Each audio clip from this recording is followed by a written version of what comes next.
신약 성경 로마서 2장 지난주에 이어서 계속 살피겠습니다. 신약 페이지로 241페이지 로마서 2장 12절에서 16절까지 말씀입니다. 무릇 율법 없이 범죄한 자는 또한 율법 없이 망하고 무릇 율법이 있고 범죄한 자는 율법으로 말미암아 심판을 받으리라.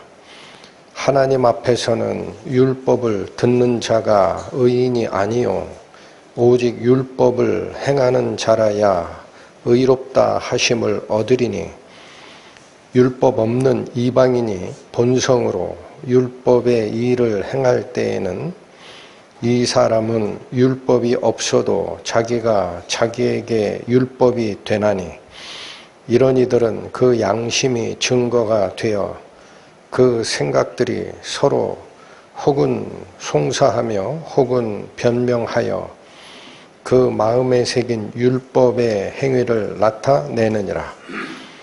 곧 내 복음에 이른 바와 같이 하나님이 예수 그리스도로 말미암아 사람들의 은밀한 것을 심판하시는 그날이라.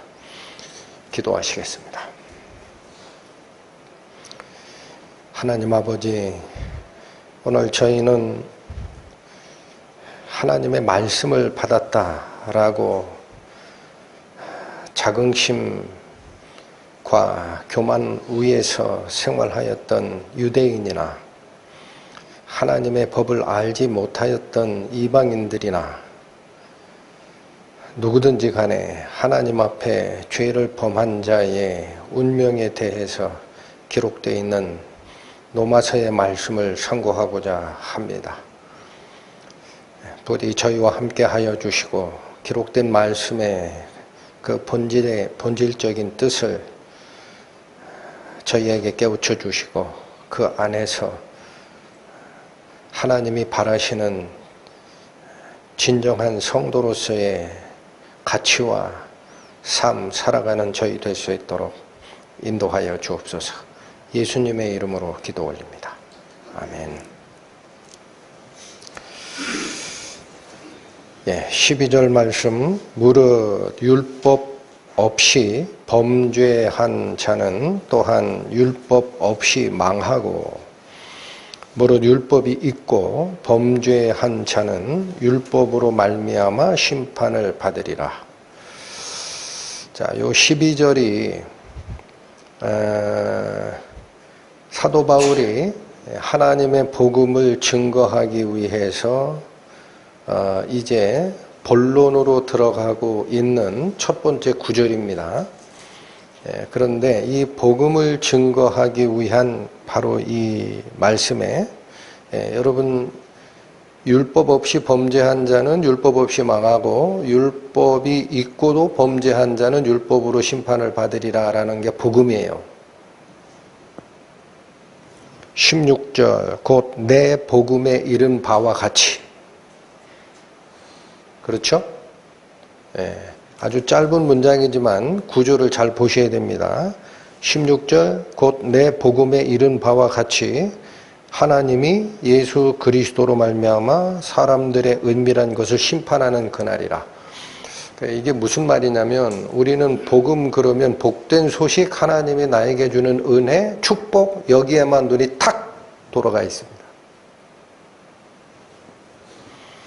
그래 가지고는 복음을 못 알아먹는다라는 거예요. 복음 그러면 뭘 먼저 이해를 해야 복음이 나한테 들리느냐? 죄 지면 죽는다라는 겁니다. 그게 이 12절의 선언입니다. 하나님 앞에 죄를 지으면 죽는다. 이 선언이 복음의 시작인 거예요. 이게 없이 건너뛰기 때문에 건너뛰어버려요. 축복을, 하나님의 은혜를 받으러 그냥 달려간다고. 가보면 그게 하나님의 은혜가 있는 게 아니라 지옥문이에요. 첫 번째 복음의 시작은 어디서 시작한다? 여러분 사람 앞에 죄 짓는 얘기하는 거 아닙니다. 지금 하나님 앞에 죄를 지으면 죽는다라는 사실, 여기서 출발하라라는 얘기예요. 그런데 이 12절에 보면 로마서가 시작되고 나서 제일 첫 번째 나오는 단어가 있습니다. 율법이라는 말이 있습니다. 율법. 율법이라는 말, 율법이 뭐죠? 하나님의 말씀. 다시 율법이 뭐죠? 하나님의 말씀. 십계명이라고 표현되어 있는 출애굽기 10계라고 하는 그게 하나님의 10가지 말씀들이라는 거예요. 원래 히브리어의 원래 뜻이 그러니까 하나님의 말씀이 곧 계명이요 율법입니다. 다르게 생각할 이유가 하나도 없습니다. 율법 그러면 뭐라? 하나님의 말씀이라. 그렇다면 율법이 있고 율법이 없고를 지금 구분했습니다. 12절에. 그러면 율법이 있다라고 할 때 그 율법 말씀을 이제 바꿀게요. 하나님의 말씀을 우리가 공식적으로 받았다라는 사람들이 있는 거예요. 하나님의 말씀을 우리가 공식적으로 받았다. 이게 누굽니까? 이스라엘 백성들이죠. 언제 공식적으로 받았어요? 출애굽 후에 시내산 정상에 강림하신 불꽃 중에 강림하신 그 하나님의 육성으로 직접 들었어요. 십계명을. 그리고 나서 하나님이 직접 말씀하시다가는 우리가 죽겠다. 너무 무섭다. 그래서 그만 말씀하시게 하시고 모세가 직접 올라가서 들으시고 우리에게 전달하면 우리가 그대로 따르겠습니다. 해서 십계명 이외에 다른 하나님의 말씀들은 모세가 가서 듣고 내려와서 쫙 써준 겁니다. 이게 공식적 하나님의 말씀을 받은 겁니다. 그러니까 이 율법이 있고 라는 말을 할 때 이 말은 누가 사용하는 말인 거죠? 유대인들이 쓰는 말이에요.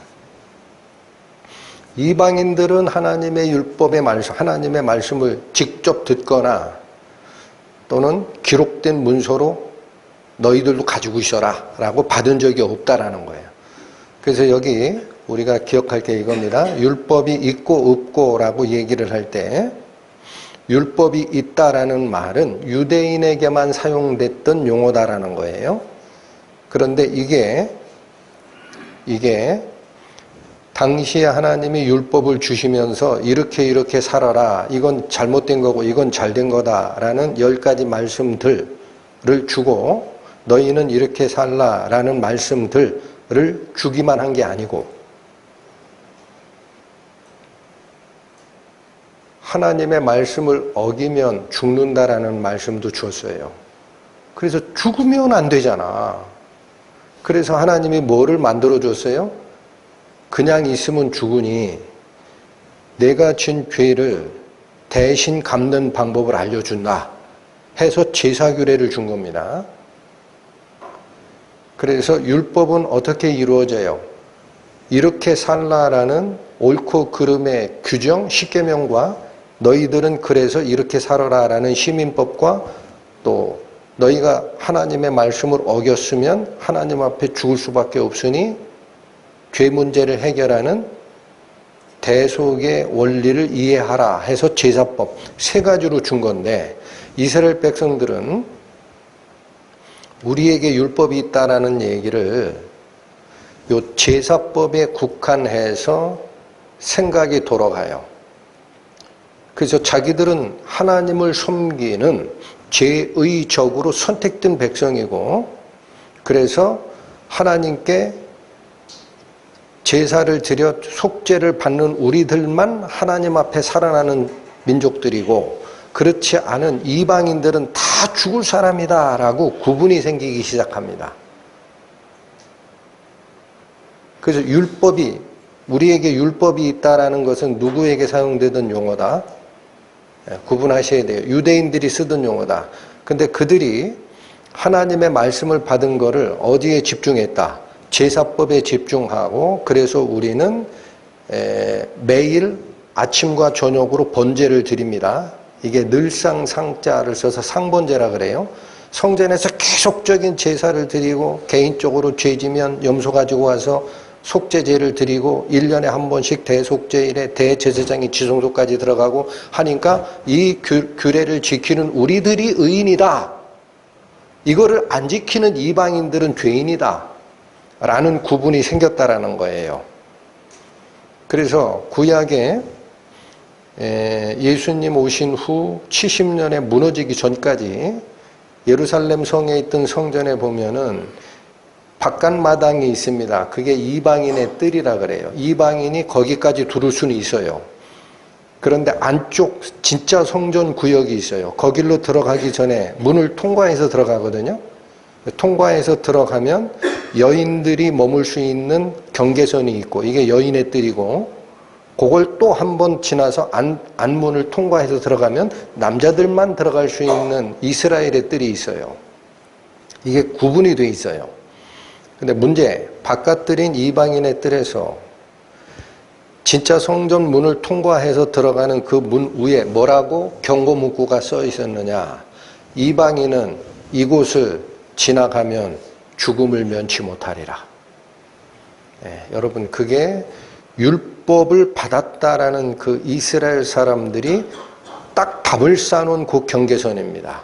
우리는 하나님의 백성, 우리는 하나님께 죄사함을 얻는 백성, 이방인들은 그렇지 않은 자니까 여길 들어오면 죽는다. 이게 구분이다라는 거예요. 구분이다. 그래서 그들은 실제 생활을 할 때도 이방인과 밥도 같이 먹지 않았어요. 이방인하고 같은 밥상에 머무르면은요, 죄인과 같이 밥 먹었다 그래가지고 난리가 납니다. 이게 언제까지도 이해가 안 됐던 거죠? 베드로도 이해가 안 됐어요. 베드로마저도. 그래서 그 생각을 하나님이 무너뜨리려고 환상을 3번 내려주시고 땅에 기는 것, 정한 것, 부정한 짐승 다 하늘에서 보자기 같은 그릇에 내려오는 환상을 보여주시면서 잡아먹으라 그러잖아요. 잡아먹어라. 그러니까 뭐라고 대답해요? 내가 지금까지 부정한 걸 입에 댄 적이 없나이다.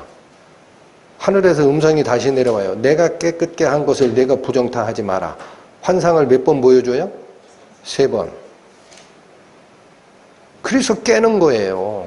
니네들 구분이 잘못됐다라는 거예요.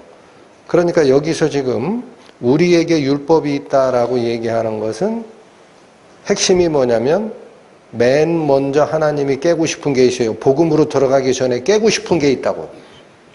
예? 그게 뭐예요? 우리는 선택받은 민족이니까 너희 죄인하고 달라. 하나님이 그렇게 구분하신 게 아니라는 거예요. 여러분.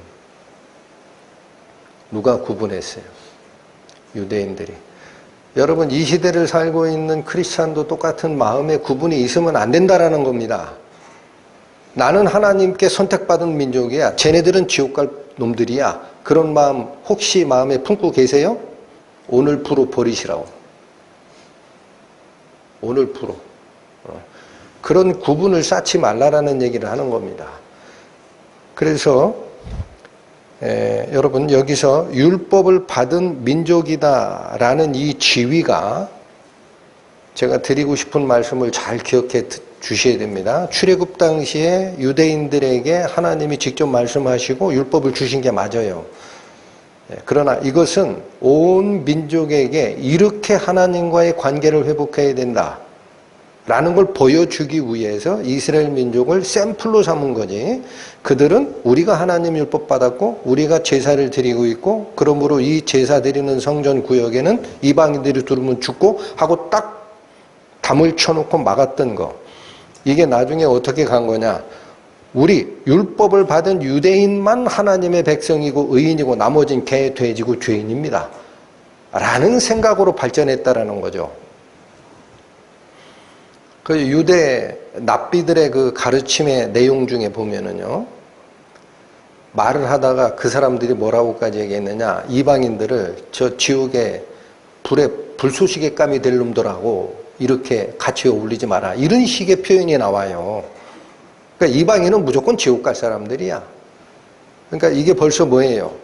사람이 가진 기준이 다른 사람과 나를 구분하는 경계에 서 있었다라는 얘기입니다. 근데 여러분, 성경에서 율법을 받은 민족이 곧 의롭다라는 기준이 되는 건가요?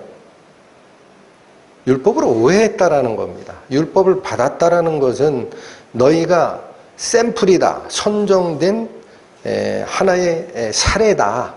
니네들이 어떻게 하는 것을 다른 사람들에게 보여줘라 라는 단계를 넘어서 우리가 율법을 받았으니까 우리는 하나님께 인정받은 민족이야 라고 구약 성경이 이야기하고 있느냐라는 겁니다. 전혀 그렇지가 않아요. 예? 예레미야 8장 갑니다. 예레미야 8장 구약 1063페이지 펴보십니다.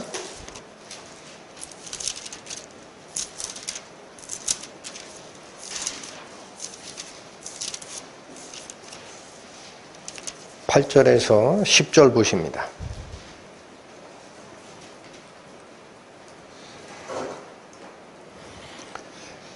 예레미야 8장 8절부터 보시면 너희가 어찌 우리는 지혜가 있고 우리에게는 여호와의 율법이 있다 말하겠느냐.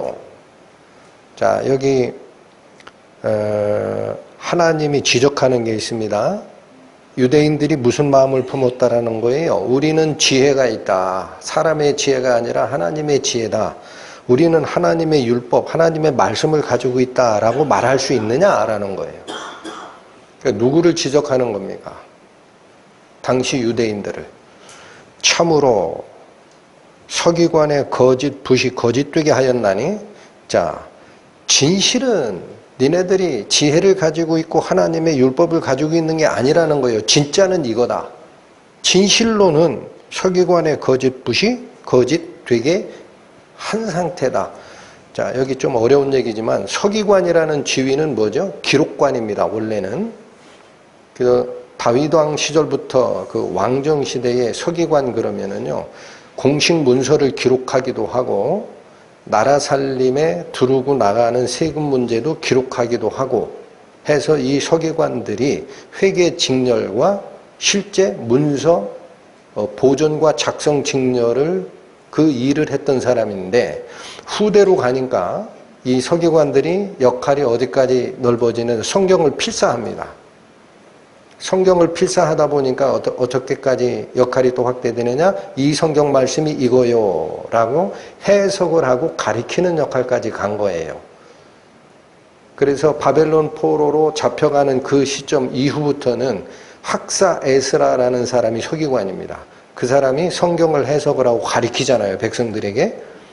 그러니까 예레미야 선지자 때가 바로 그 바벨론 포로로 잡혀가기 바로 그때예요. 이때 서기관들의 거짓붓이라고 합니다. 이게 무슨 말이에요? 여러분, 여기서 핵심적인 것은 하나님 말씀과 관계된 서기관의 역할이에요.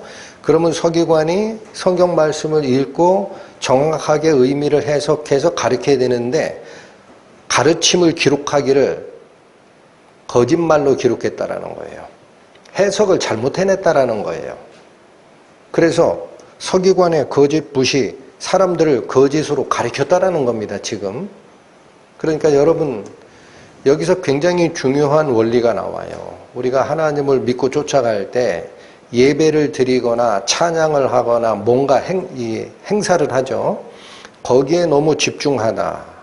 하나님의 말씀의 본질을 등한히 하거나 다른 길로 해석을 하면은 이 말씀이 적용되는 상황임을 꼭 기억하셔야 됩니다.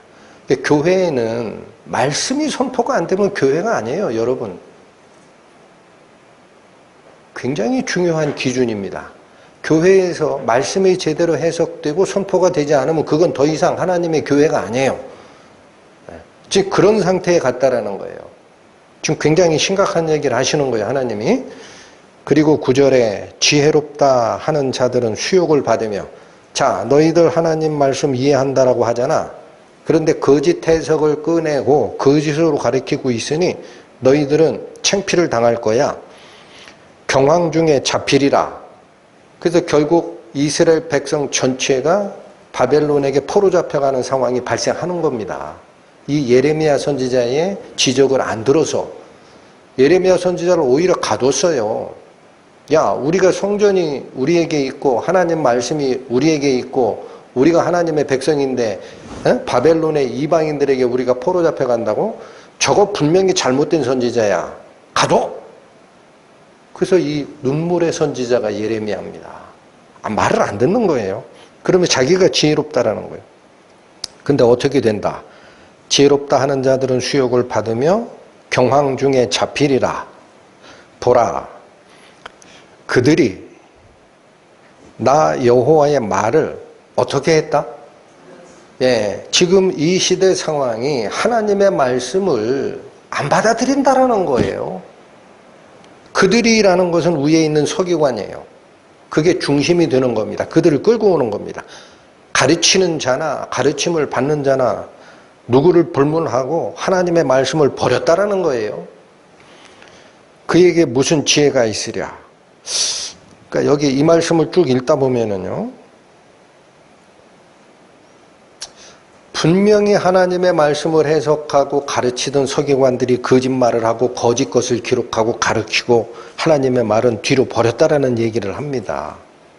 그러니까 이게 뭘까? 그들이 분명히 성경을 가르쳤는데 왜 이런 말을 하실까?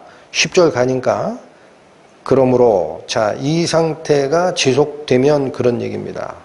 내가 그들의 아내를 타인에게 주겠고 그들의 전지를 그 차지할 자들에게 주리니. 여러분, 하나님께서 거짓 것을 가리키고 하나님 말씀은 뒤로 던졌던 그 시대 사람들에게 첫 번째 내릴 벌이 뭐냐? 여러분, 이스라엘의 문화적 개념에서는 아내, 부인, 이 개념은 가장 소중히 여기는 나의 소유물이에요. 오늘날 이런 얘기하면 남녀 차별주의자라고 난리가 날 건데, 가장 사랑하는 존재, 가장 사랑하는 동등한 존재, 오히려 위에 모셔야 될 분, 이렇게 얘기해야 될 판인데, 이스라엘 문화는 그래요. 아내 그러면 자기가 가지고 있는 소유물 중에 나 말고, 내 몸 말고 내가 가지고 있는 소유물 중에 가장 귀한 게 아내예요. 근데 그 아내부터 타인에게 뺏긴다. 그 다음 뭐도 뺏긴다? 전지. 전지가 뭐예요? 논밭이에요. 논밭. 먹고 살라고 농사짓는 논밭 전부 다 뺏어서 딴 놈한테 줘버릴 거다. 하나님이 이 얘기를 합니다. 그럼 이 말이 무슨 말일까요? 이 말이 그 당시 이스라엘 백성과 성경을 해석하고 가르치는 모든 자가 자기 것에 탐닉했다라는 얘기입니다. 자기 것밖에 몰랐다라는 거예요. 그래서 다 뺏어서 딴 놈한테 줄 거야 라고 하나님이 벌을 얘기하는 거다. 주리니 그들은 가장 작은 자로부터 큰 자까지 다 무하여라고 돼 있어요. 탐남하여. 이거 한자라 어렵죠. 히브리어 원래 단어는요, 탐욕을 부리다, 자기 이속만 챙기다라는 단어입니다. 이 말이. 그러니까 하나님 말씀이 맞는 거예요. 탐욕을 부리고 가능하면 내 걸 좀 더 얻자. 내가 땅 한 평이라도 더 사자. 우리 아들에게 이걸 물려줘야지. 라고 하는 그 탐욕을 부리고 자기 이속만 챙기는 그것 때문에 10절 하나님께서 그들에게 내릴 벌을 뭐라고 한 거다? 내가 가장 귀히 여기는 너의 소유물 아내부터 딴 놈한테 가져가게 만들 거고 네가 가지고 있는 논밭이 있잖아. 그거 다 뺏어서 딴 놈 줄 거야. 이게 잘못됐다라는 거예요. 탐남하며 선지자로부터 제사장까지 다 거짓을 행함이라. 여러분 여기까지는 알겠는데 거짓을 행함이라라는 말을 합니다. 그럼 이 거짓을 행했다라는 게 뭘까라는 겁니다. 예레미야 선지자 입을 통해서 선포됐던 거짓을 행하고 살고 있다라는 말이 조금 더 본질적인 의미가 무슨 뜻이냐라는 거예요. 뭐가 거짓된 거예요? 이스라엘 사람들이 이방인들보다 더 거짓말하고 사기치고 남 등쳐먹고 하는 게 더 많았다는 뜻이냐라는 거예요. 이게 우리는 이런 말을 들을 때 나는 거짓말한 적 없는데 라고 얘기하고 그냥 쑥 넘어가기가 쉽습니다.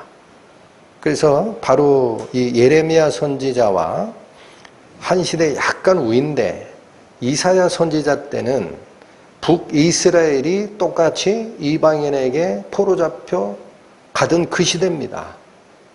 그 시대, 예레미야보다 한 시대 위에 있었던 이사야 선지자에게 내렸던 말씀이 이걸 입증을 해냅니다. 여기서 거짓을 행했다라는 게 뭐냐면 하나님을 잘못 이해하고 하나님의 말씀을 잘못 이해하고 제사 드리고 성전을 섬기고 하면 하나님이 좋아하는 줄 알았던 거예요. 그게 거짓이라는 거예요, 여러분. 그게 거짓이라. 가보시겠습니다. 이사야 1장. 구약 966페이지 펴보십니다. 이사야 1장 11절에서 시작합니다. 여호와께서 말씀하시되 너희의 무수한 재물이 내게 무엇이 유익하뇨? 여러분, 하나님께서 먼저 지적하는 게 이거죠. 너희들 아침과 저녁으로 상번제 늘상 나에게 재물 드리고 안식일에는 더 드리고 일곱 절기 때는 수십만의 양을 잡아서 나한테 드리는 일이 있지 않냐. 이걸 뭐라고 한 거예요? 무수한 재물이래요. 셀 수 없는 많은 짐승들을 잡아서 나한테 주고 있지 않냐. 그런데 그게 나에게 무엇이 유익하뇨? 이 말씀은 나 하나도 그 재물하고 관심 없다. 계속합니다. 나는 숫양의 번제와 살진 짐승의 기름에 배불렀고 나는 수송아지와 어린 양이나 수렴수의 피를 기뻐하지 아니하노라. 이게 무슨 말이죠? 성전에서 제사 드리면 하나님께서 기쁘시게 받는다라는 그거 하나에 집착을 해서 이 사람들이 수십 마리, 여러분 예수님 당시에는 있죠. 기록에 보면 6월절 그 기간에 죽음을 당하는 그 양의 숫자가 20만 마리가 넘었다고 그래요.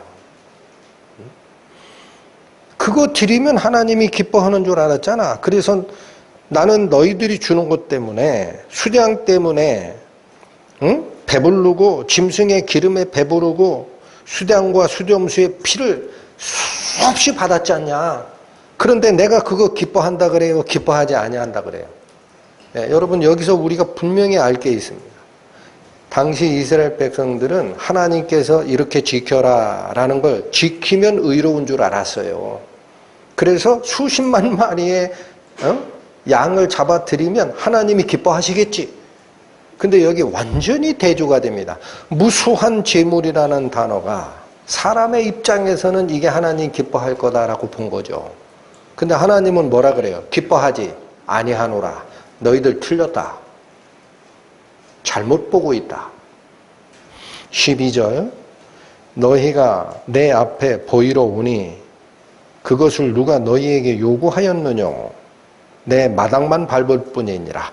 자, 제사 드리는 그것을 중시하고 성전에 오잖아요. 이스라엘 사람들이. 그죠? 남자 성인은 1년에 3차례 반드시 하나님의 성전에 와서 하나님 얼굴을 보라라고 되어 있잖아요. 그러니까 얼굴 보이러 성전에 와서 제사 드리는 이것이에요. 이거를 그 무엇보다도 중요하게 여겼던 이스라엘 사람들에게 하나님은 지금 무슨 말씀하느냐? 나한테 잘 보이려고 온 거지? 나한테 얼굴 도장 찍으려고 여기 온 거지? 근데 그게 내가 너한테 요구한 게 아니야 그러잖아요. 12절의 핵심이 그것을 누가 너희에게 요구하였느냐? 내가 요구한 적 없다. 그러니까 하나님이 성전에 재물 가지고 오지 말란 뜻인가요 이게? 얼굴만 보러 오는 것은 필요 없다라는 거예요. 얼굴만 보러 오는 것은 필요 없다. 하나님 앞에 하나님 나 하나님 잘 섬기죠? 1년에 3차례 오라고 해서 내가 왔습니다. 하나님 이러니까 저는 의인 아닌가요? 라는 그 마음, 그게 하나님한테 잘 보이려고 오는 태도라는 거예요. 하나님이 그거 요구한 적 없대요. 다시 더 들어갑니다. 13절. 헛된 재물을 다시 가져오지 말라. 여러분, 재물 가져오지 말라고 그래요? 헛된 재물을 가져오지 말라 그래요? 그러니까 이 당시 이스라엘 사람들이 드리던 제사의 재물은 헛되다라는 거예요. 여러분, 재물 왜 죽여야 돼요? 재물을 왜 죽여야 돼요? 하나님께서 원하시는 기준에 맞는 삶을 살지 못했기 때문에 이대로는 하나님과의 교제가 깨집니다. 하나님하고 말씀을 나눌 수가 없어요. 태초의 인간 아담이 에덴 동산에서 하나님과 대화하다가 죄를 짓고 나서 하나님과 대화 끝나고 내쫓기듯이 더 이상 하나님과 대화할 수 없어. 그래서 하나님께서 대화를 회복하려면 너희 죄 문제 먼저 해결해야 돼 라고 요구하신 거거든. 그러면 제사 드리는 목적이 뭔가요? 하나님과의 교제가 회복되고 하나님의 뜻에 따라 다시 그 길을 가기 위해서는 필요하다라는 얘기인데, 이것만 드리고 뭐는 회복할 생각이 없어요. 하나님과의 교제, 하나님께서 말씀하신 대로 살아가는 것, 이건 관심도 없어. 그러니까 그게 무슨 재물이라는 거예요? 헛된 재물이라는 거예요. 제사 드려서 뭐하냐? 짐승 잡아 죽이면 뭐하냐? 너희들 마음이 나랑 합치될 의사가 없는데. 그래서 13절이 적나라하게 지적합니다. 헛된 재물 다시 가져오지 말라. 분향은 나의 가증이 여기는 바요. 월삭과 안식일과 대회로 모이는 것, 이게 성회입니다. 이스라엘의 7절기. 것도 그러하니 성회와 아울러 악을 행하는 것을 내가 견디지 못하겠노라. 여러분, 하나님이 완전히 선언하는 게 있습니다. 이사야 선지자를 통해 뭐 하지 마라? 하나님 섬긴다고 제사 지키고 절기 지키고 하는 거 있잖아. 그것뿐이라면 너희가 제사의 의미를 모르고 마음대로 한 거 아니냐 이거예요. 내가 언제 그렇게 하라고 제사 줬냐? 그렇게 하라고 제사 규례 줬냐? 그런 적 없다. 나 그거 기뻐하는 거 아니고 짐승 피 냄새 맡기도 질렸다. 수십 마리씩 동물 잡아 죽이는 거 내 배불러서 더 이상 못 먹겠다.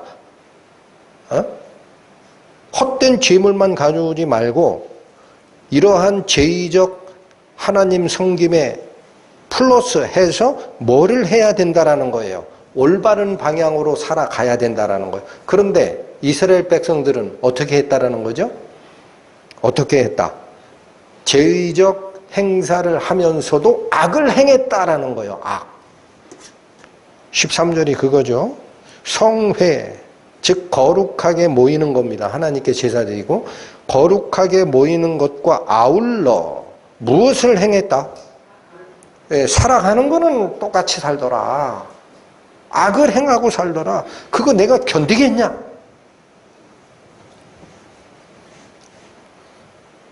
여러분, 그러면 성경 말씀을 읽으시다가 성경 말씀 집에서 혼자 조용한 시간에 읽으시죠?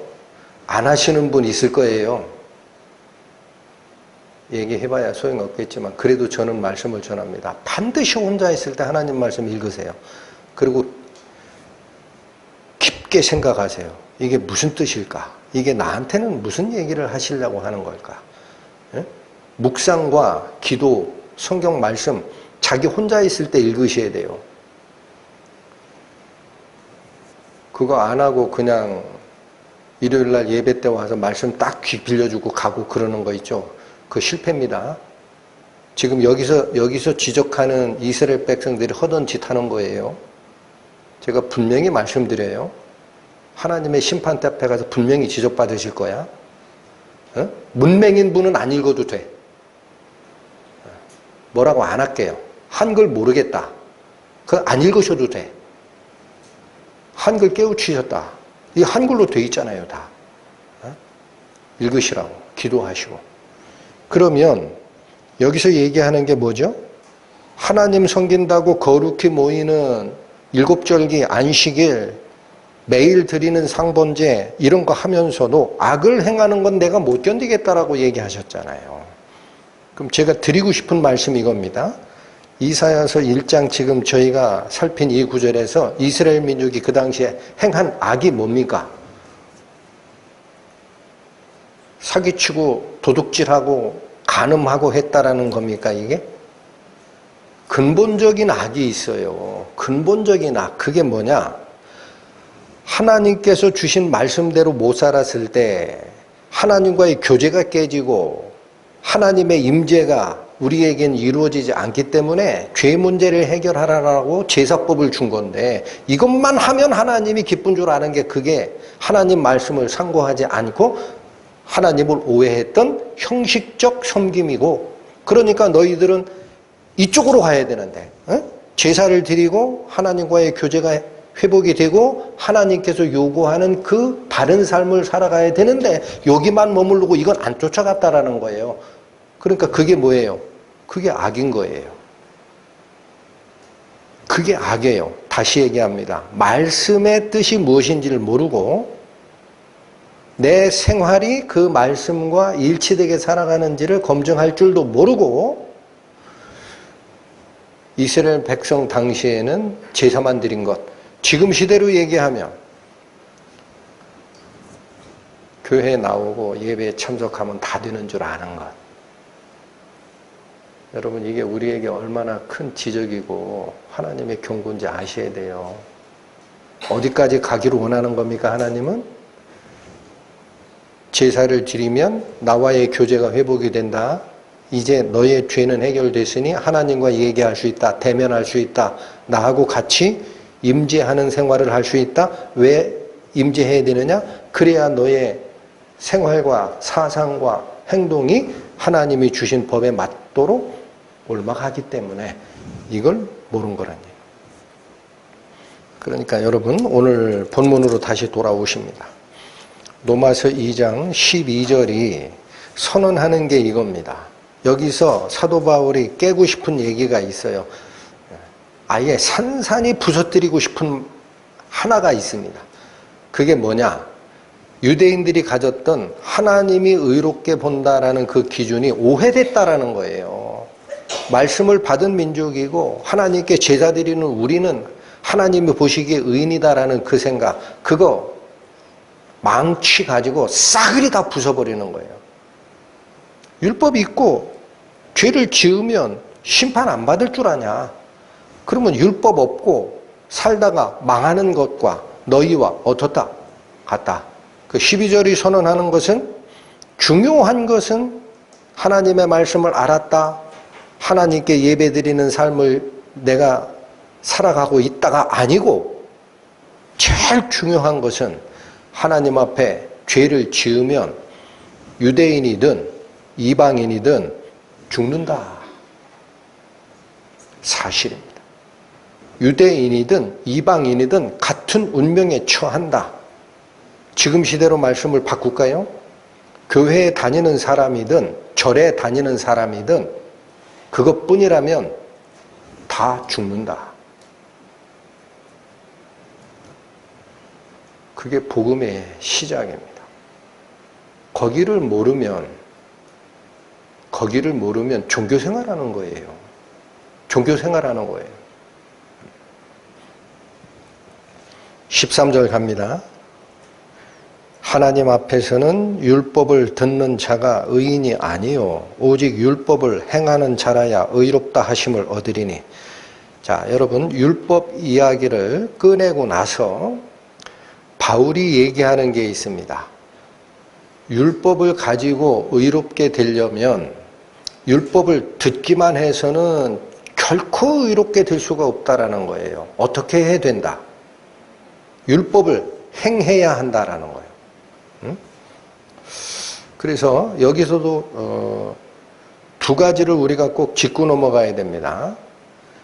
율법을 듣는 것과 율법을 행하는 것을 지금 갈라치기 해놨습니다. 사도 바울이 구분해놨어요.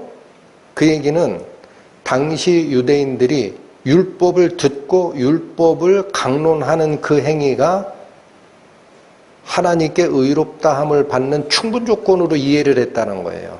지금으로 말씀을 바꾸면 교회에 나와서 예배에 참석하고 성경 공부에 참석하고 하는 것이 하나님께서 나를 의롭게 보는 걸로 충분 조건으로 생각했다. 근데 그게 아니다.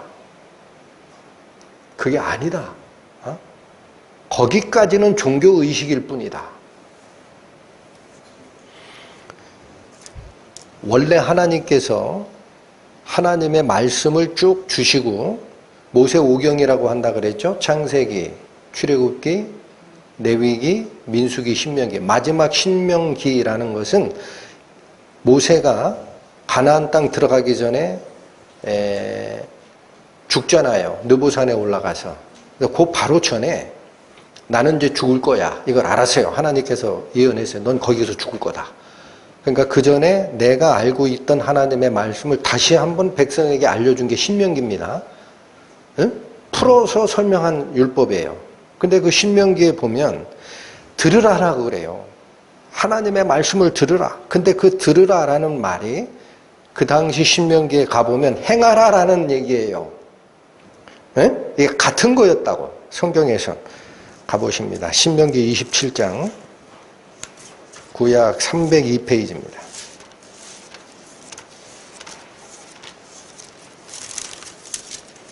신명기 27장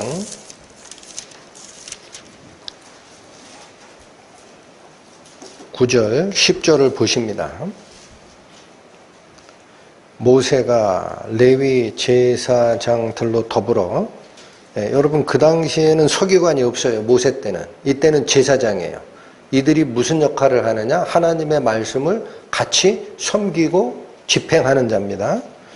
그러니까 레위 제사장들과 함께라는 것은 성경 말씀을 해석하고 가르치는 그 사람들 다 모아서 백성 앞에서 일장연설을 하는 거다라는 거예요.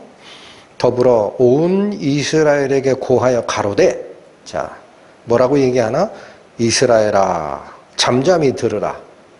여러분, 모세 입에서 선언한 게 뭐예요? 들으라. 여기 이 들으라가 히브리어로 쉐마입니다. 쉐마. 그 신명기가 가리키는 가장 핵심적인 건 이스라엘아 들으라. 쉐마예요. 쉐마. 들으라. 그런데 뭐라고 얘기하나 보세요. 오늘날 내가 네 하나님 여호와의 백성이 되었으니 그런즉 네 하나님 여호와의 말씀을 복종하여 내가 오늘날 네게 명하는 그 명령과 규례를 행할지니라. 여러분 9절에서는 들으라. 10절로 가니까 그게 뭐하고 같아요? 명령과 규례를 지켜 행하라. 이게 맞는 거죠. 여러분 멀리 갈 것도 없습니다. 우리가 어릴 때 자녀를 기르다 보면 이렇게 하라고 하는데 얘가 그 말을 안 따라가요. 그러면 뭐라고 그래요? 엄마가 애 보고 넌 왜 이렇게 말을 안 듣니? 그러죠. 왜 이렇게 안 행하니? 라고 안 하지. 같은 뜻이에요. 구약 성경이 얘기하는 하나님 말씀을 쉐마 들으라 라는 뜻은 듣고 그대로 행하라는 얘기예요. 이게 명백했어요. 그런데 신기하게도 모세의 신명기를 계속 읽던 이스라엘 사람들은 하나님 말씀을 들으라라는 말을 행하라라는 말과 같다라는 것을 점점 잊어버리게 됩니다. 점점 사이가 벌어져요. 그래서 어떻게 오해를 하느냐? 하나님 말씀 지키는 것은 제의적 행동이 중심이 된다라고 오해를 시작합니다.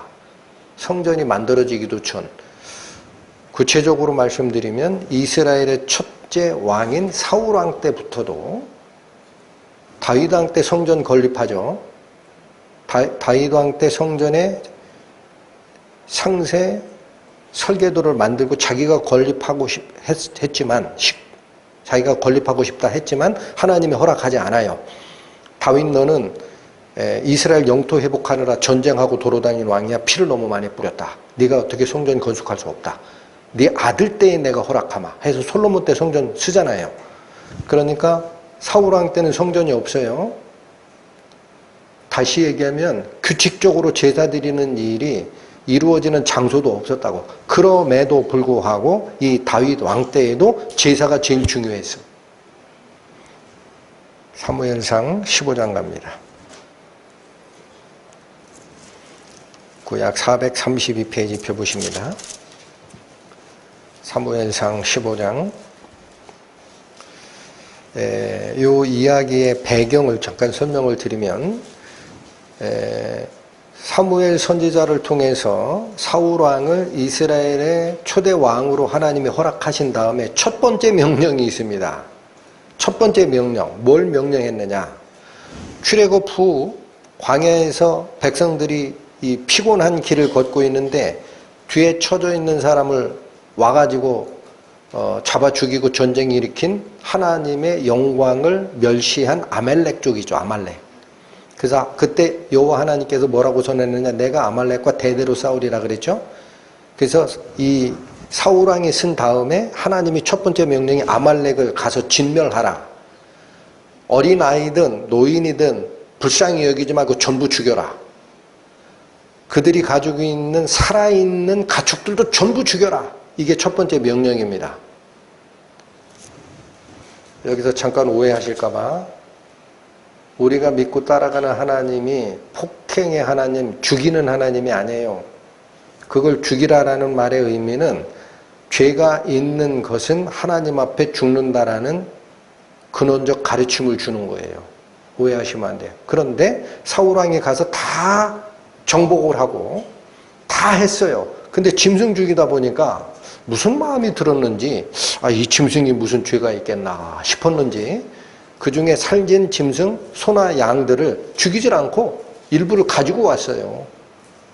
그리고 자랑스럽게 개선장군이 돼서 옵니다. 그랬더니 사무엘 선지자가 딱 보고 뭐라 그래요? 한탄을 하는 거예요. 어찌 하나님께서 세운 이스라엘의 첫 번째 왕이 하나님 말씀을 처음부터 끝까지 호리도 남김없이 다 지킬 생각은 안 하고 왜 다 죽이라고 그랬는데 짐승들 가지고 오냐?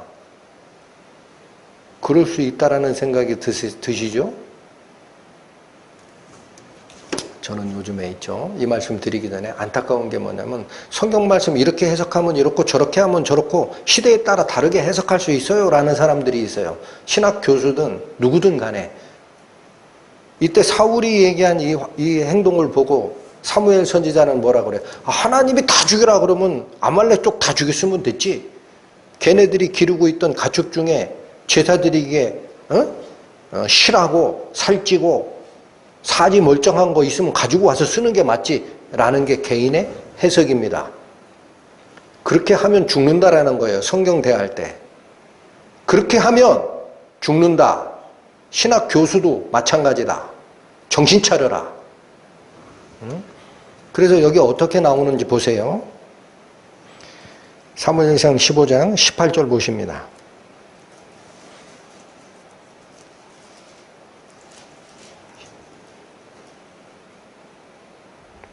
또 왕을 길로 보내시며 이르시기를 가서 죄인 아말렉 사람을 진멸하되 다 없어지기까지 치라 하셨거늘 어찌하여 왕이 여호와의 목소리를 청종치 아니하고 탈취하기에만 급급하여 여호와의 악하게 여기시는 것을 행하였나이까. 아마도 사울 왕은 핑계를 하나님께 제사 드리러 그 짐승들 가져왔어요 라고 하지만 사무엘 선지자를 통해 알려주신 그러니까 사울 왕의 본심은 탐냈던 거예요. 이거 뭐하러 죽여? 야, 이거 재산 가치가 얼마인데 가지고 가자 했던 것 같아. 그러니까 이렇게 합니다. 진멸하기를 하나님 목소리 청종치 아니하고 탈취하기에만 급급한 마음이었지 않냐. 그리고 20절 사울이 사무엘에게 이르되 나는 실로 여호와의 목소리를 청종하여 여호와께서 보내신 길로 가서 아말렉 왕 아각을 끌어왔고 아말렉 사람을 진멸하였으나 저기 하나 또 실수한 게 있어요. 사울이 다 죽이라 그랬는데 누구 데리고 왔어요? 아말렉의 왕. 그거 왜 그런 건 줄 아세요? 왕 잡아오면 자기가 개선장군이라는 걸 보이는 거예요. 야 봐라, 아말렉 왕 내가 잡아왔다. 내가 얘를 포로 잡아온 승전 장군이야. 자기 의를 드러내고 싶은 마음이 또 있어요. 그러니까 두 가지 실수한 거죠. 다 죽여라 했는데 아말렉 왕 살아서 잡아봤고, 또 하나 나오는 게 뭐죠? 21절 다만 백성이 그 마땅히 멸할 것 중에서 가장 좋은 것으로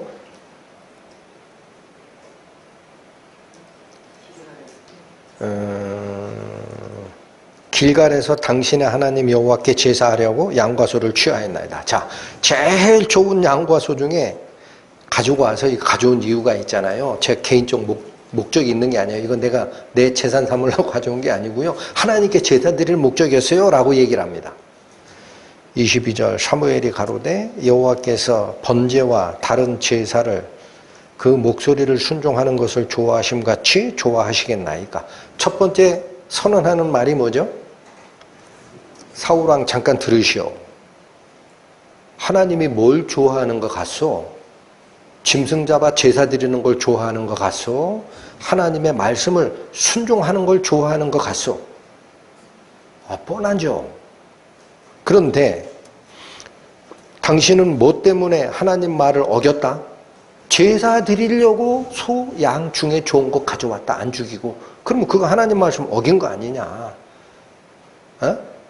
그러니까 뭐라 그래요? 이어지기를 순종이 제사보다 낫고. 여러분, 우리가 하나님 섬기면서 일요일 날 모이고 수요일 날 성경 공부하고 거기에 참석하는 거 안 하는 것보다 100번 잘하시는 거 맞아요. 근데 중요한 게 있습니다. 거기에 참석했다고 다 끝난 게 아니에요. 제사 드린 거예요, 그거 그냥. 근데 뭐를 해야 돼요? 순종해야죠. 순종이 뭐예요? 하나님이 나에게 주는 말씀대로, 선포되는 말씀에서, 읽어낸 성경 말씀에서 나에게 주는 말씀대로 살아가는 겁니다. 그게 순종입니다. 낫고 듣는 것이 수장의 기름보다 나으니. 그러니까 여러분, 제가 이 사례를 드린 이유가 뭐냐? 출애굽 때에 모세가 마지막에 하나님의 율법을 강론할 때 신명기에 이스라엘 백성들아 들으라 라는 말은 귀만 빌려주라는 얘기가 아니었잖아요. 곧 이어서 뭐라고 그래요? 하나님의 계명과 율례를 지켜 행하라. 그런데 이 말이 갈라져서 하나님의 말씀을 지킨다라는 것을 제사에 중점을 두기 시작한 왕이 생겼다라는 거예요. 가다 보니까 이스라엘의 첫 번째 왕 사울왕마저도 실수했다. 근데 하나님은 뭐를 원하시는 거다? 제사가 아니다. 형식이 아니다. 하나님 섬깁니다라고 겉으로 드러내는 제의적 표현, 행동이 아니다. 뭐가 제일 중요하다? 하나님의 말씀을 내 마음에 받아들여서 지키느냐, 지키지 않느냐. 그게 제일 중요하다. 그러면 제가 구약의 이스라엘 백성들이 뭐를 중시 여기고, 즉 하나님을 섬긴다라는 제사 규례를 중시 여기고 무수한 양들을 수십 마리씩 잡아 제사 드리면 하나님이 좋게 여기는 줄 알았더니 그거 아니라고 그러고, 내가 그거 명한 거 아니라고 그러고, 얼굴 보러 오는 거 아니라고 그러고, 성인 남자는 항상 1년에 3차례 나에게 얼굴 보이라. 그 말을 진짜 얼굴 보이러 오는 줄 알았다는 얘기예요. 근데 그게 아니다. 왜 이 얘기를 했느냐? 하나님과의 교제가 끊어졌으니 회복하고 하나님 말씀 다시 듣고 하나님 말씀이 원하는 대로 살아가야 되지 않느냐. 그걸 오해했다. 그걸 쭉 설명을 드린 겁니다. 그러면 여러분, 로마서 2장 13절에 다시 옵니다. 율법을 듣는 자가 의인이 아니요 율법을 행하는 자라야 의롭다 하심을 얻을 것이라. 이 말씀은 구약 율법을 주실 때나 신약의 이 성경 예수 그리스도를 통해 완성된 이 말씀을 배우는 때나 바뀐 적이 없습니다. 바뀐 적이 없습니다. 율법은 폐해지는 게 아닙니다. 하나님 말씀은 폐해지는 게 아니에요. 결코. 뭐가 달라질까요? 네, 여기 오늘 로마서에서 최초로 율법 얘기가 나와서 이걸 잘 짚고 넘어가셔야 돼요.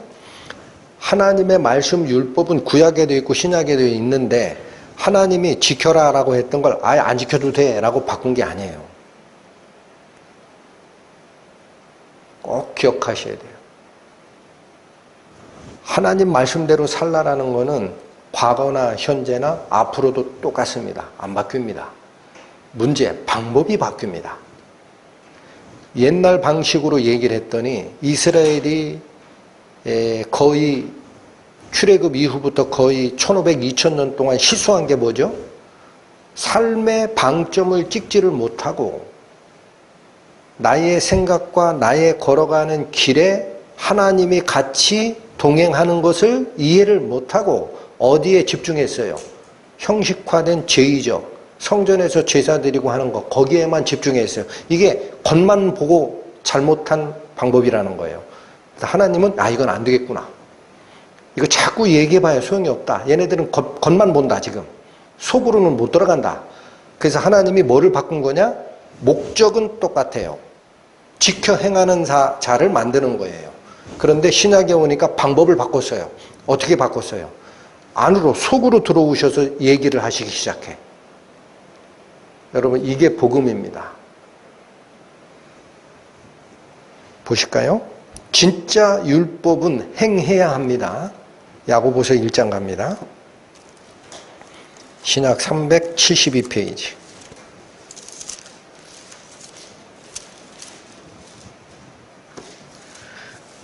야고보서 1장 25절.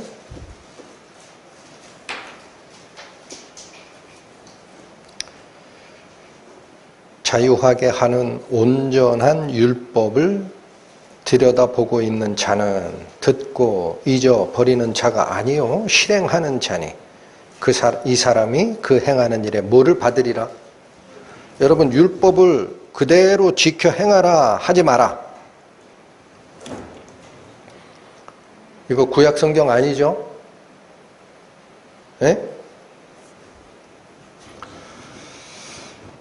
사람이 살다 보면 다양한 경험을 하는데 은혜와 율법을 딱 칼로 무 자르듯이 딱 잘라가지고요. 그건 율법이고 은혜는 이거야 라는 가르침이 얼마나 무서운 줄 아셔야 됩니다. 여러분.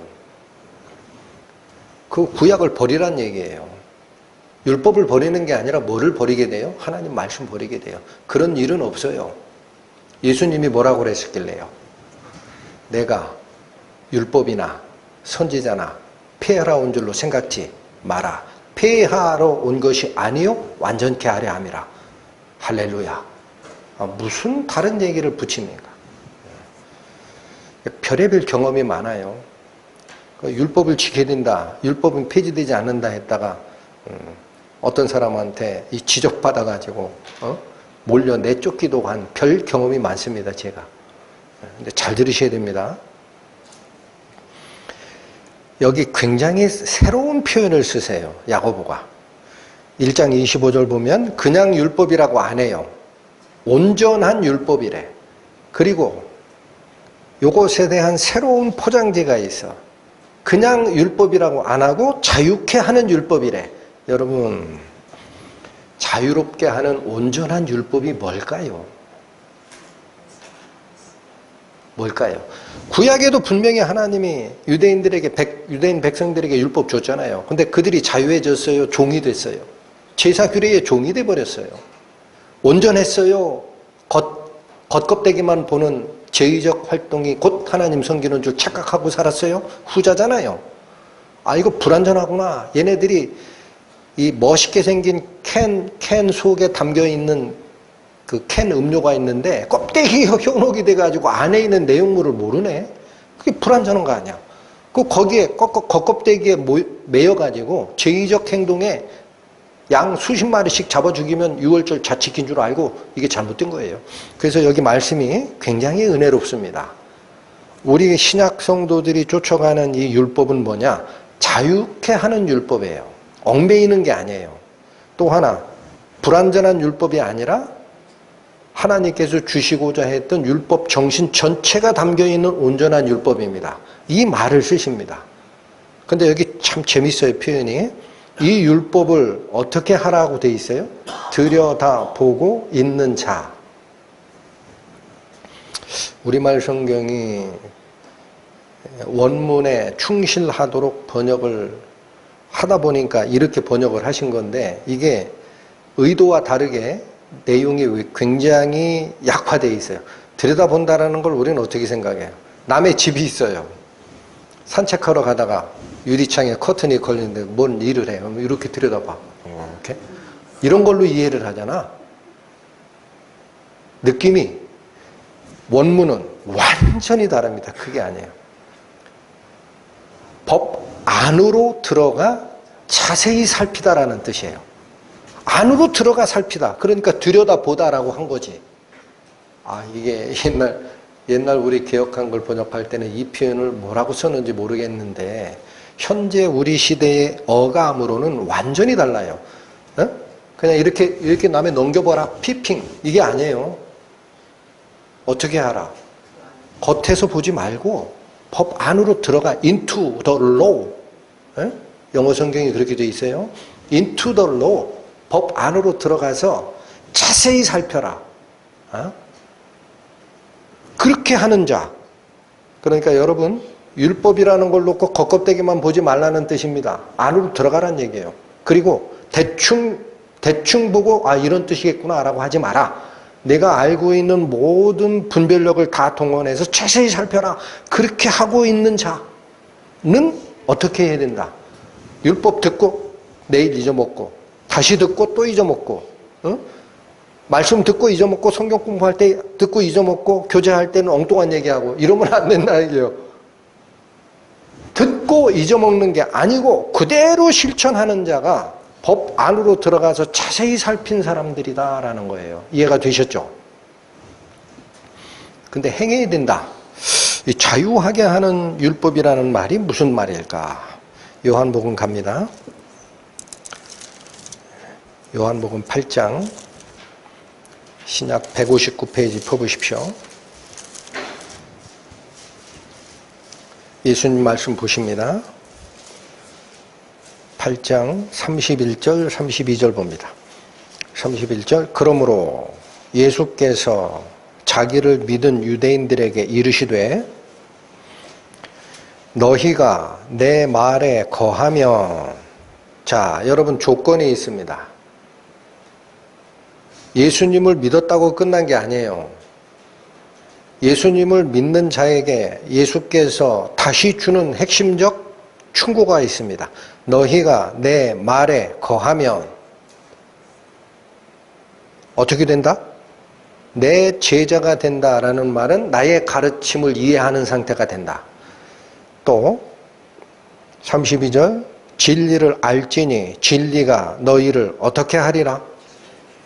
여러분, 우리가 예수님을 믿는다라는 것을 예배 의식이나 찬양 의식이나 여기에 집중하면은 망하는 거예요.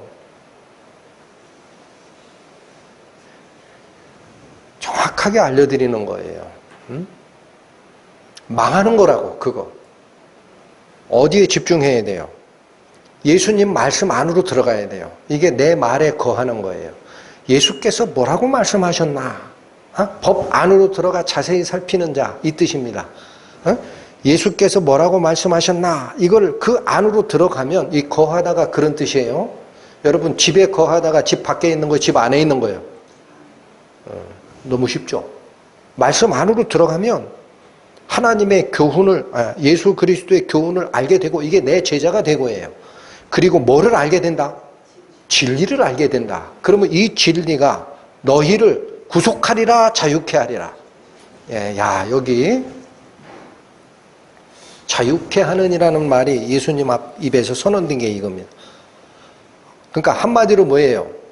예수님의 말씀 안으로 들어가서 구약 성경의 의미를 다시 바라볼 때 진짜 의미를 알고 하나님께서 나에게 부여한 자유의 의미를 알게 된다는 거예요. 안 어렵죠? 예수님은 너희가 내 말 안으로 들어오면 이렇게 교훈을 받게 되고 자유함을 얻게 된다라는 말을 하고 끝냈어요. 근데 이 말씀이 사도 바울의 고린도 서신에 한 번 또 나옵니다. 고린도 후서 3장 갑니다. 고린도 후서 3장 15절 보십니다. 14절부터 읽겠습니다. 14절. 고린도 후서 3장 14절. 그러나 저희 마음이 완고하여, 이건 딱딱하다는 얘기예요. 오늘까지라도 구약을 읽을 때에, 여러분 뭐를 읽을 때?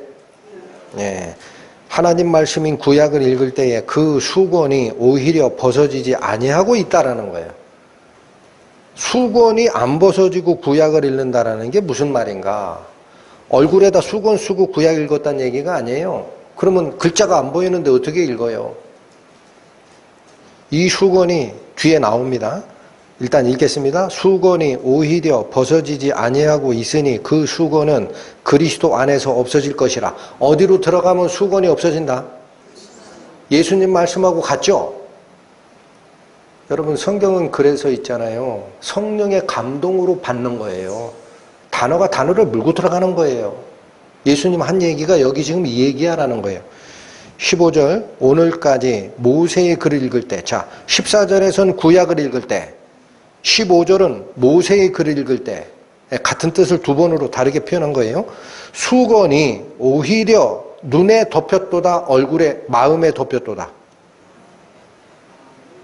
여러분 그러니까 구약 성경을 읽을 때 왜 사람들이 겉껍데기만 보고 하나님께 제사 드리고 양 잡아주면 하나님 기뻐하시는 줄 오해했느냐? 껍데기에 쌓여서 그래요. 마음이 수건으로 덮여 있어서 내용을 못 알고 있다 이거야. 내용이 지금 이해가 안 되고 있다. 그 16절 그러나 희망입니다. 희망. 언제든지 여러분 아무 때든지 이 사실을 깨달았으면 좋겠어요. 아무 때든지 하나님께 모든 걸 맡기고 기도하면 이게 열려요. 아무 때든지 언제든지 어떻게 하면? 주께로 돌아가면, 예수님께로 돌아가면 그 수건이 어떻게 되리라? 벗어지리라. 마음에 쌓여있던 수건이 벗어지리라. 의심의 수건, 경계의 마음, 그런 걸 가지고 하나님 말씀 앞에 서면은 절대 못 깨달았습니다. 이게 하나님이지 확신을 가지고 말씀 속으로 들어가면 알게 되는데, 자 계속 마음에 수건이 쌓여있는 상태라 구약 성경 읽고 모세의 글 읽어도 너희들이 알지 못하는 게 있다라고 얘기를 합니다. 무슨 말씀을 하시려고 이러실까 했더니 17절 보십시오. 주는 영이시니, 갑자기 예수님 말씀 안으로 들어오라라는 예수님의 말씀을 설명하는 것처럼 보이다가 갑자기 말씀 말고 뭐라고 바뀌어요? 영이 와요. 영. 주는 영이시니 주의 영이 계신 곳에 무엇이 있다?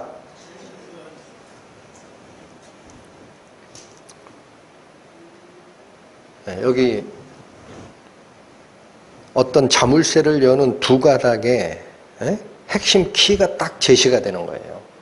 야고보서가 자유하게 하는 온전한 율법을 안으로 들어가 자세히 살피는 자는 듣고 잊어버리는 자가 아니요 듣고 행하는 자니 라는 자유하게 하는 온전한 율법이 뭐냐? 구약의 율법을 읽을 때 마음에 수건이 덮여가지고 무슨 말인지 몰랐다라는 거예요. 근데 이 수건은 언제 없어진다? 열심히 구약을 읽으면 없어진다? 어떻게 없어진다? 주께로 돌아가면 벗어지리라. 언제든지 주께로 돌아가면 그 수건이 마음에서 벗겨지리라. 수건이 벗겨진다는 게 무슨 말이야? 17절 주는 영이시니 주의 영이 계신 곳에 무엇이 있다? 그러니까 무슨 말이에요? 기록된 성경 말씀을 읽을 때 예수 그리스도 안으로 들어가면, 모든 걸 맡기고 그 안으로 들어가면 예수님의 영이 오셔서 마음의 수건을 딱 벗기시고 자유하는 법을 빛처럼 쫙 비춰주십니다. 그러니까 여러분, 본 어게인 크리스찬이 되라. 이 말을 굉장히 중요하게 여기셔야 돼요. 니고데모하고 대화했던 예수님의 말씀이 너 율법 선생이고 뭐 어떤 걸 가리키고 암기하지 않니? 근데 그렇게 해서는 천국에 못 온다. 얘야. 2번 나지 않고는 못 와. 첫 번째는 어머니 몸에서 육체적으로 나는 거고 2번째는 성령으로 내 영이 나는 거야.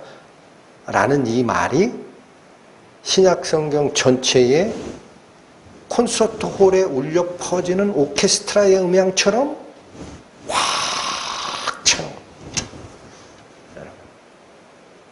거예요. 본인이 하나님의 말씀을 들었는지 깨달았는지 영적으로 거듭났는지가 왜 이렇게 중요하냐? 성경 전체가 얘기하는 거니까. 여기만 이래요. 로마서로 다시 갑니다. 로마서, 오늘 공부하시는 로마서 저 8장에 가면 사도 바울도 여기서 결론 낸 게 있어요. 로마서 8장 248페이지 8장 4절 보십니다.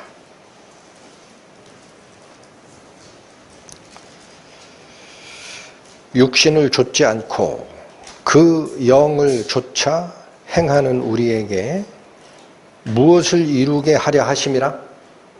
예, 율법의 요구가 뭐예요? 들으면 의인이 된다, 행해야 의인이 된다. 율법에 요구하는 조건을 다 충족시켜야 의인이 된다. 그게 율법의 요구죠. 행하는 자가 되라. 그걸 어떻게 이룬다 그래요? 육신을 좇지 않고 무엇을 좇아? 그 영. 여러분 여기 신약성경에 그 영이라는 것은 정관사 더가 붙은 거예요. 그래서 이것은 딱 하나의 영을 지칭할 때 쓰고 그게 성령입니다. 아시겠어요? 나의 영이 아니에요. The Spirit. 그 영. 그 영을 좇아 행하는 우리에게 율법의 요구를 이루어지게 하려 함이라. 율법을 행하는 방법이 있다. 율법이 이야기하는 진짜 내 마음의 본심에서 하나님의 법을 순행해 나가는 방법이 있다. 뭐다? 육체를 쫓지 말고 성령의 음성을 따라가라. 그래서 9절 가보십니다. 로마서 8장 9절 만일 너희 속에 하나님의 영이 거하시면 어떻게 하면? 이게 성령이죠. 만일 너희 속에 하나님의 영이 거하시면 너희가 육신에 있지 아니하고 어디에 있는 상태다. 그게 아까 4절의 말이죠. 육체를 좇지 않고 그 영을 좇아가는 우리에게 율법의 요구를 이루어지게 하는 방법이 있다. 그게 9절에 너희 속에 하나님의 영이 거하시면 너희가 육신에 속한 자가 아니라 영에 속한 자가 된다라는 거예요. 하나님의 영 그러니까 구약이야 이렇게 생각할까 봐 다시 확인합니다. 누구든지 무슨 영이 없으면 그러면 여러분 그리스도의 영이 따로 있고 하나님의 영이 따로 있어요? 어때요? 그리스도의 영이 하나님의 영이에요. 그게 성령이에요. 성부 하나님, 성자 예수 그리스도, 성령 하나님이 하나로 연합돼서 위격은 세 분이지만 본질적 인격은 하나예요. 이게 삼위일체예요. 그래서 예수 그리스도께서 돌아가시고 부활하셔서 하나님께 가면 하나님께서 나 대신 다른 보혜사 성령을 보내주실 거야. 이 성령의 오심은 있잖아. 자기 얘기하는 적 없다. 자의로 말하지 아니하고 내가 너희에게 한 말을 설명해 주는 역할을 할 거야. 성부 하나님의 말씀을 성자 예수께서 그대로 얘기하고 내 자의로 얘기한 게 없어. 다 하나님 아버지가 주신 얘기만 한 거야. 내가 죽고 나서 성령 오시면 이 성령은 내가 한 얘기만 설명해 줄 거야. 그분이 그분이지. 안 믿어져요? 네? 네. 그러니까 하나님의 영, 그리스도의 영은 표현을 달리한 거지 똑같은 분이에요. 성령이 오시면 그래서 여기 신학적으로 이렇게 선언하는 거죠. 누구든지 그리스도의 영이 없으면 그리스도의 사람이 아니라 누구든지 그리스도의 영이 내 속에 없으면 크리스찬 아닌 줄 아시기 바랍니다.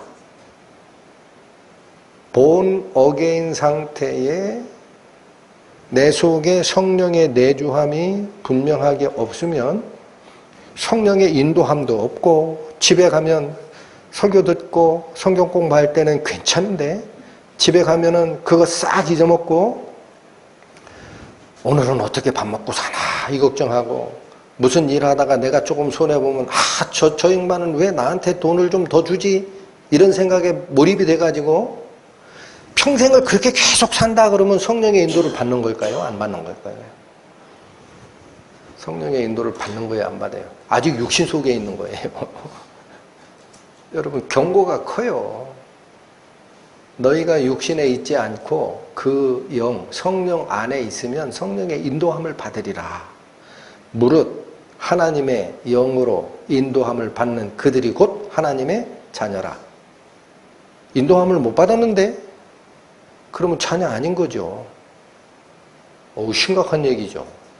돌아보란 얘기죠. 응? 자, 이게 야고보서가 얘기하는 자유하게 하는 온전한 율법을 그 안으로 들어가 깊이 살피는 자입니다. 무엇이 그걸 살필 수 있게 해주는 거죠? 너희가 내 말에 거하면 참 내 제자가 되고 진리를 알게 될 거다. 그러니까 여러분, 예수 그리스도 믿고 본 어게인 크리스찬 됐다라는 거는 진짜 내 마음을 하나님께 완전하게 드렸을 때 하나님의 성령이 이걸 보시고 계세요. 그래, 내 마음 상태를 내가 받는다. 여러분, 언제 받는다고 돼 있어요? 통회하는 자. 그죠? 하나님이 어디 거하신다 그랬어요? 지극히 높은 곳, 거룩한 곳에 거하는 하나님이 누구랑도 같이 거한다? 통회하고, 하나님을 찾는 자와 같이 거하나니, 함께 하나니, 이유가 뭐다? 그 영을 소생시키려 함이라. 그 영 내가 살려주려고 네 속에 들어가야 돼. 그러니까 모든 걸 나한테 맡기는 결정이 있었느냐? 하나님은 그 짓을 보질 않아요. 입으로 시인했다고 되는 게 아니에요. 하나님은 마음을 살피시기 때문에 진정 내가 내 모든 인생의 생명을 다 걸고 나를 신뢰했느냐, 이걸 묻습니다. 그 순간 우리는 이해를 못하지만, 바람이 임의로 불되 어디서 와서 어디로 가는지 우리는 이해 못하지만 그 소리가 존재하다는 걸 알듯이 우리 속에 하나님의 영이 들어와 계셔서 말씀을 열어주시고 인도하셔 주심을 믿으시기 바랍니다. 본문 다시 갑니다.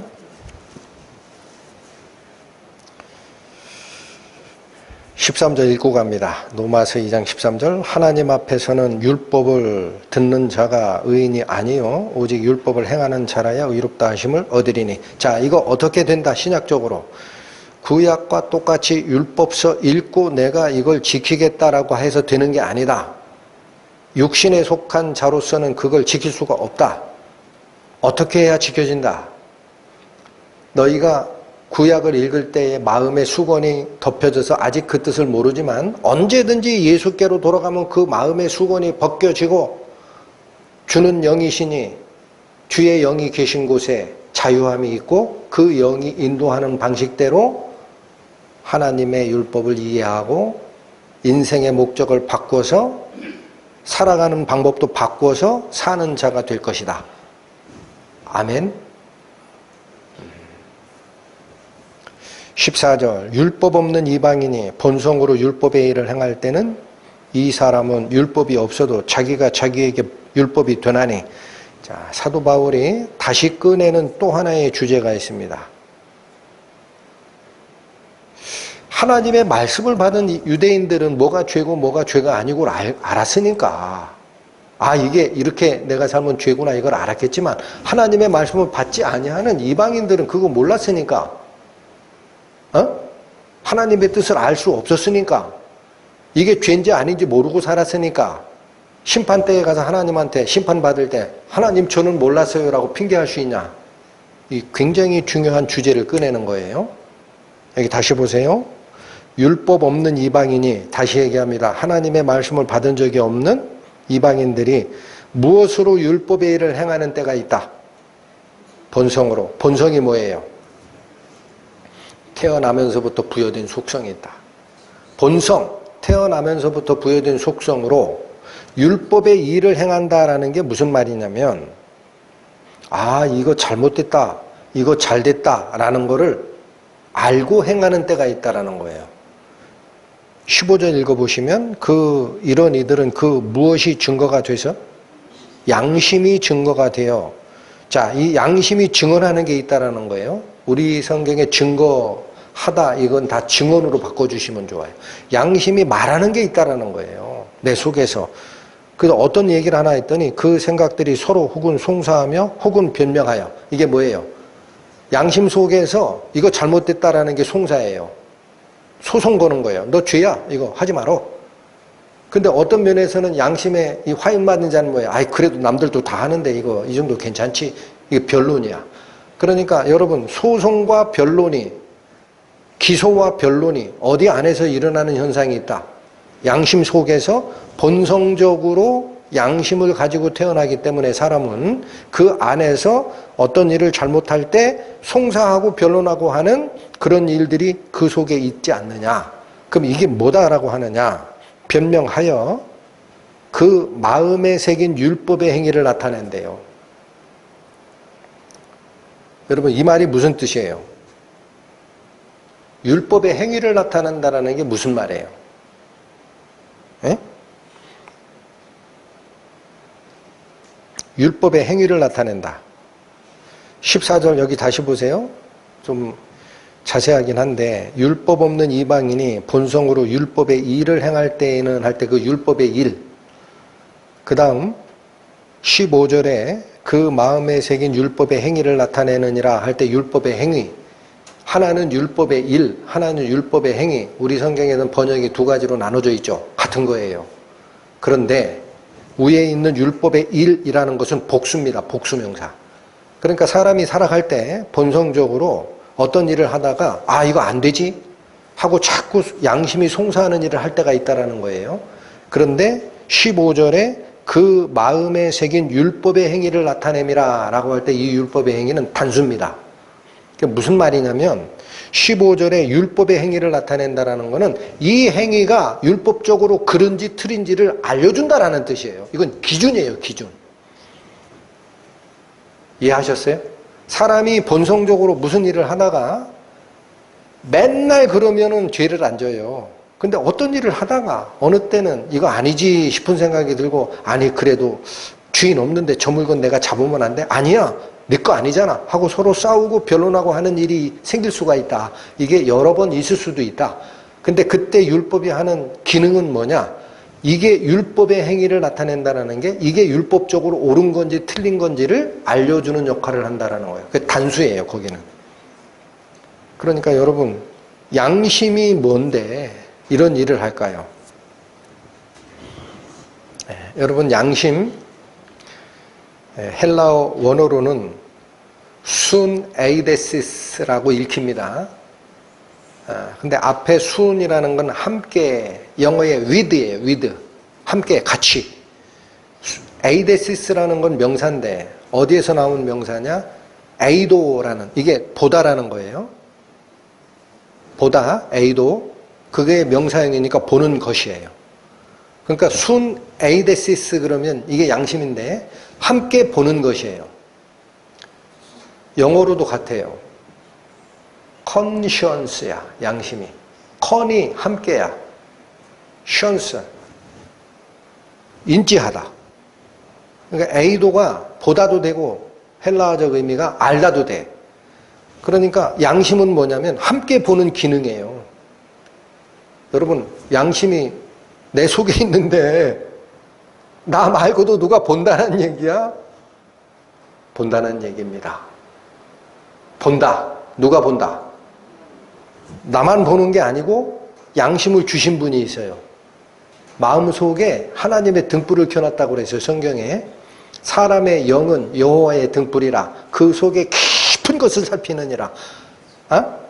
하나님의 한마디로 내 마음속에 CCTV 카메라 설치해놨단 말이에요.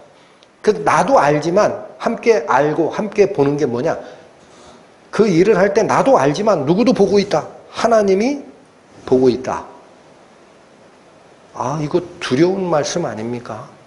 그러니까 우리가 나 이거 몰라서 못했어요 라는 말을 못하는 거고, 평생 동안 해온 일을 내 마음속에 장치되어 있는 CCTV가 다 녹화해서 그거 하나님이 가지고 계십니다. 그 심판할 때 변론이 없어요. 잘 보셔야 돼요. 요한계시록에 물론대소하고라고 되어 있어요. 말이 없어요. 유구무원이거늘. 왜 말을 안 해요? 변론해야 될 거 아니야. 지옥 보낸다고 그러면. 할 것도 없다니까. 태어나서 죽을 때까지 내가 경험했던 모든 기억이 파노라마처럼 쫙 지나갑니다. 그럼 하나님이 가지고 계셨던 기록물 딱 틀어주면 얘기할 거 없어요. 뭘 숨기고 말고 해요. 몇백억 명이 지구상에 태어나서 죽었는지 모르지만 심판 그 순식간에 끝나요. 1대1로. 다 나옵니다. 그런데 여기도 또 재밌어요. 이런 이들은 그 양심이 증거가 되어라고 돼 있죠. 여기 증거가 되어라는 이 단어도 원래 증언하다 라는 단어는 마르투레오라고 읽힙니다. 마르투레오. 여러분 증인 이게 마르투스예요. 그래서 영어 성경에 순교자 마르터라는 게 이 마르투스에서 나와요. 예수님 증언하다간 다 순교했거든. 근데 그 마르투레오라는 이 단어 앞에 여기서 사용된 증거하다는 특이합니다. 앞에 접두어 순이 또 붙어요. 순 마르투레오야. 그럼 무슨 말이에요 이게? 양심이 같이 보는 기능을 하는 거고, 이 양심이 뭐를 증거하느냐? 혼자 증언하는 게 아니라 같이 증언해요. 어떻게 증언해요? 나도 알고 하나님도 아셔. 그러면 왜 굳이 증언하다라는 마르투레오라는 동사를 안 쓰고 순 마르투레오, 함께 증언하다라는 말을 썼을까? 구약 성경의 원리대로 하면은요, 누가 죄 있어서 죽여야 된다 하면은 혼자의 증언은 못 받아들여요. 단독 증언은. 두 사람이나 세 사람의 증언이 없으면 정죄하지 말아라고 돼 있어요. 하나님이 그 원리를 가지고 오는 겁니다. 한마디로 무슨 말일까요? 여러분, 하나님 말씀을 받지 아니한 유대인이 아닌 이방인이 양심의 증거가 돼서 이런 일을 하고 있으면 필요 없다라는 거예요. 하나님이 얘기한 증인 둘이 증언한 것과 같아. 너는 변명할 여지가 없어. 아시겠습니까? 모든 정죄 행위가 다 끝나는 거예요. 그래서 여러분 이 양심이라는 거는 신학자들이 여러 가지로 연구를 하지만 그걸 이 무의 머리통, 몸통, 꼬리 이 자르듯이 딱딱 잘라질 수는 없어요. 마음의 문제니까. 그런데 중요한 거는 양심이 하나님의 소리를 듣는 우리의 영적 기관 중 일부다라는 겁니다.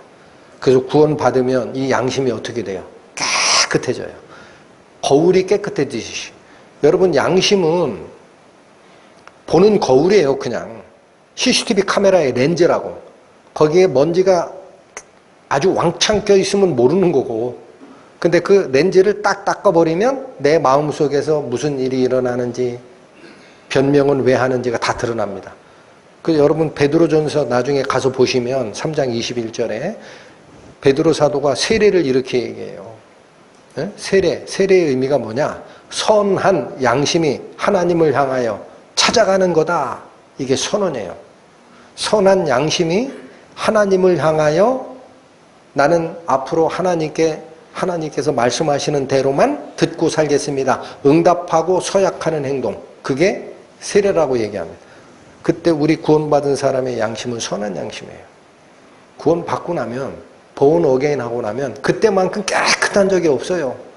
진짜 순수해요. 뭐 하나 해도 내가 왜 이래? 양심이 아주 하나님께서 사람을 만들 때처럼 민감해. 뭐 하나를 하다 이거 이럴 필요 없지. 이거 불법이야. 똑같은 거를 하더라도 가서 물어보고 하고 양해 구하고 하고 합니다. 그러니까 그 양심이 점점점 어두워지면 어떻게 되느냐? 디모데전서 4장 1절에서 3절 가보십시오. 성령에서 떠나 미혹해하는 영과 결합이 되면 양심이 화인 맞는 상태에 갑니다. 이런 자들은이라고 설명합니다. 미혹하는 영과 악한 영에 사로잡혀서 양심이 화인 맞은 상태가 된다. 화인, 불화, 도장인, 불도장 찍혔다. 여러분 짐승들 미국같이 넓은 땅에 짐승 방목하는 사람은 저쪽 사람 소와 내 소가 서로 섞이면 누구 건지 모르잖아요. 구분하려니까 어떻게 해요? 엉덩이에다가 낙인 찍잖아. 불도장. 그 옛날에 그 불도장 잘못 찍다가 말 뒷발치에 쳐가지고 즉사한 사람이 있어요. 말에 차는 힘은 파워가 어마어마합니다. 이게 요즘엔 불도장 안 찍어요. 어떻게 하는지 아세요? 잡다한 지식인데 액체 질소에 담가요. 그러고 찍어요. 그러면 이 냉동된 게 딱 닿는 순간 말의 표피에 신경 자체가 굳어요. 그래서 가만히 있어요. 아픈지 몰라. 근데 이 얼음으로 지지는 게 얼마나 센지 그 털하고 가죽을 다 뚫고 들어가서 낙인이 찍힙니다. 요즘엔 냉동 질소가스 이용해요. 자, 여기 문제는 뭐냐? 양심이 화인 맞았다라는 게 뭐냐? 양심에 불도장이 찍히면 지져지면 감각이 살아요? 감각이 없어져요? 감각 없어져요. 그래서 이게 하나님 말씀인지 아닌지 하나님 말씀이 동성애는 죽을 죄야 라고 해도 아니야. 시대마다 다른 거니까 괜찮아. 해석을 달리 해야 돼. 이런 엉뚱한 소리는 하고 앉았고. 자, 여기 나중에 디모데전서 4장 1절 3절에 가보면은요. 미혹해하는 영과 결합이 돼서 양심이 화인 맞아 이들이 하는 말이 있다고 나옵니다. 일단 거짓말을 해요. 아까 예레미야서에서 얘기한 너희 거짓 서기관의 거짓된 무식 거짓되게 하였다. 너희들이 거짓말한다. 하나님 말씀 바꿔요. 아시겠죠? 그래서 그들이 하는 행위가 뭐냐? 결혼하지 말고 독신으로 살아라고 얘기를 한다 그래요. 결혼을 폐하고 할 것이나 이 음식은 먹어야 되고 이 음식은 먹지 말아라라는 구약의 외식적 규례 꼭 지켜야 돼 라고 주장할 것이나 하나님께서 만들어주신 것을 감사함으로 받으면 더러울 게 없나니 음식 규례 싹 폐지하고 자원하여 나는 하나님과 결혼했으니 실제 육체적인 배우자를 얻지 않겠습니다 라는 사람들이 있을 수 있지만 제도적으로 하나님 섬기는 사람은 결혼하면 안 되라고 제도 만드는 거 있죠. 신부들, 수녀들 결혼하지 않게 하는 그 제도, 그게 성경적이 아닌 거예요. 디모데전서 4장이 얘기하는 거예요. 그들은 미혹해하는 영과 결합돼서 양심이 화인 맞아 뭐라고 한다? 결혼을 폐하고 음식은 더럽고 깨끗한 것이 있으니까 가려 먹어라. 이 얘기를 계속하게 된다. 여러분 그런 제도가 성경에서 뭐라고 얘기하는지 알면 만들었을까요? 안 만들었을까요? 안타까워. 본문으로 다시 돌아오십니다. 14, 15절이 한번 읽고 갑니다. 율법 없는 이방인이 본성으로 율법의 일을 행할 때에는 이 사람은 율법이 없어도 자기가 자기에게 율법이 되나니 이런 이들은 그 양심이 증언하여 함께 증언하여라는 뜻이에요. 그 생각들이 서로 혹은 숭사하며 혹은 변명하며 그 마음에 새긴 율법의 행동이 옳고 그름을 나타내게 되느니라. 그러니 핑계할 수 있다. 핑계할 수 없다. 16절 곧 내 복음에 이른 바와 같이 하나님이 예수 그리스도로 말미암아 사람들의 은밀한 것을 심판하시는 그날이라. 여러분 순 에이데시스라는 이 양심, 사람의 마음속에 담아놓은 CCTV 카메라가 남들이 모르는 내 마음속에 일어나는 음란한 마음, 거짓된 마음, 분노의 마음 다 알듯이 16절 예수 그리스도가 심판장으로 서는 그날에 가면 어디까지 다 심판 대상이 되는 겁니까? 행동으로 지은 죄만 되는 게 아니다라는 거예요. 사람들의 은밀한 것을 심판하는 날이 될 겁니다. 은밀한 것이 숨겨진 거예요. 마음속에 있었던 것. 구약 성경도 얘기합니다. 전도서 12장 14절에 가보면 하나님께서는 모든 행위와 모든 은밀한 것을 선악간에 심판하시리라.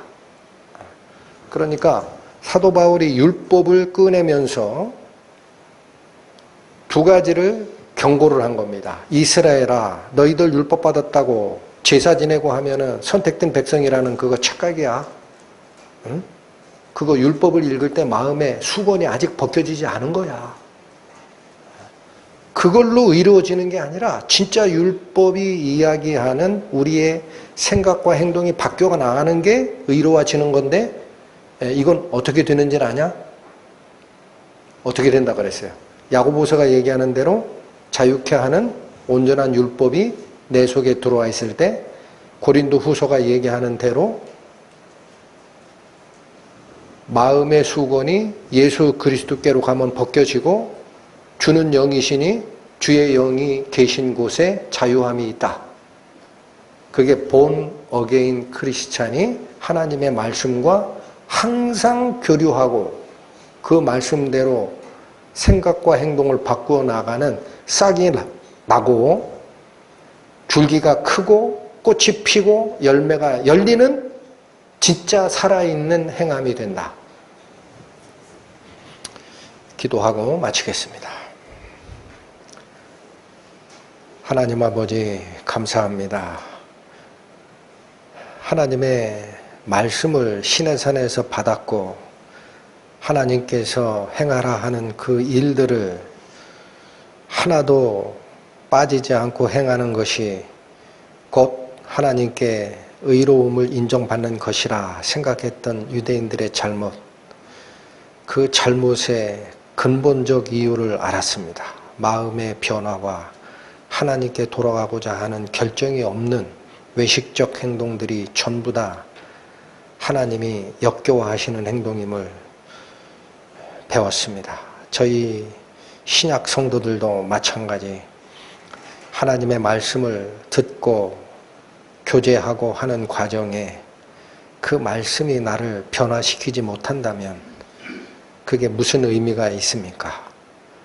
부디 원하옵기는 당신의 자녀로 거듭난 저희 백성들 마음 속에도 하나님께서 주신 생명의 빛 다시 비추시고 속에 숨어있던 더러운 것, 속된 것 다 내어버리고 오직 하나님을 기쁨으로 삼는 성도로 살아갈 수 있도록 인도하여 주옵소서.